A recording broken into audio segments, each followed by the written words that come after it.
This is the stamp brush demo in Blender Grease Pencil. You can see the dots are evenly distributing along the stroke inside the Suzanne, and I can change the interval, add interval to make it more sparse, and reduce the interval to make it feel more dense. I can rotate the camera, and maybe I should make it more sparse.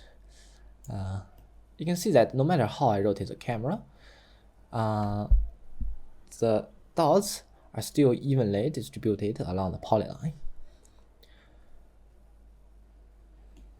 Then in the future, you can change the dot into any texture and make your favorite stamp brush.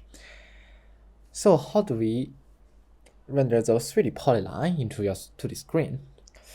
The core idea behind it is that no matter how I rotate the camera, I project the polyline into your viewport, into your screen, and it feels like your retrace the 2D polyline on your screen, no matter how I rotate the camera. To deliver to the artist, there are still a lot of work to do, but this demo shows that it's possible to make a stamp brush in Grease Pencil.